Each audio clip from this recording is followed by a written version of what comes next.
It was during the 76th session of the United Nations General Assembly on September 21st, 2021, that Chinese President Xi Jinping first mentioned the Global Development Initiative.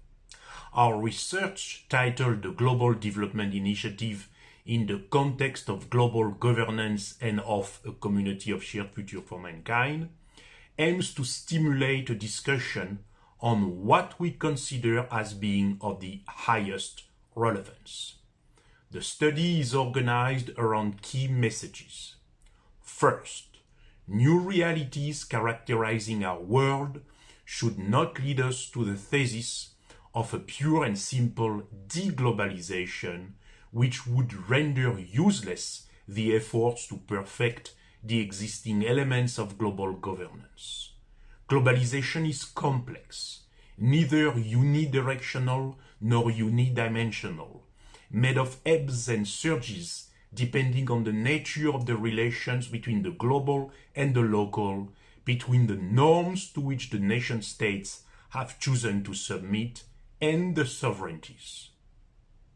Fundamentally, at the heart of this complex globalization, we find signs of a slow formation of a world society not only induced by Western civilization, but whose sources are civilizations that have evolved for millennia in parallel. Harmony between them cannot be easy to build.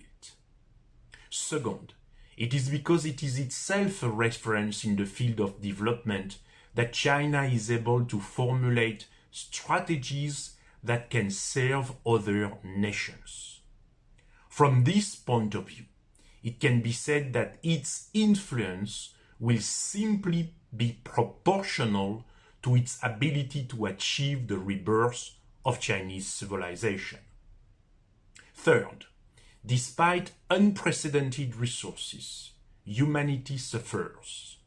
In the 2021 Sustainable Development Goals report, it appears that more than 100 million people have been pushed back into extreme poverty as the pandemic rages. If the trend continues, the target of eliminating poverty in 2030 will not be reached, and there will be 7% of poor people in the world in 8 years.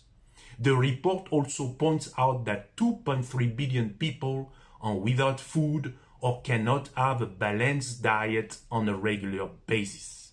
We can ignore it, or worse, pretend not to see it, and yet the urgency is there. Fourth, the Global Development Initiative tries to respond to this responsibly. This Chinese initiative does not contradict what is done by others in the field of development. It comes in addition to what already exists, and what is certainly needed is coordination between the various policies. Fifth, the Global Development Initiative echoes principles that we must always bear in mind and which are clearly set out in founding declarations. Chapter 9 of the Charter of the United Nations, Article 55, reminds us that the members of the organization shall promote, I quote, higher standards of living, full of employment, and conditions of progress and development in the economic and social order, unquote.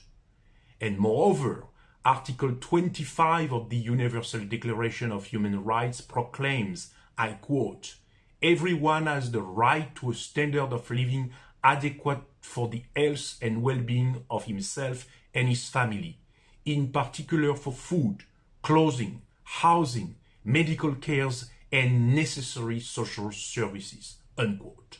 It is in this context that the Global Development Initiative has to be interpreted and, we believe, supported.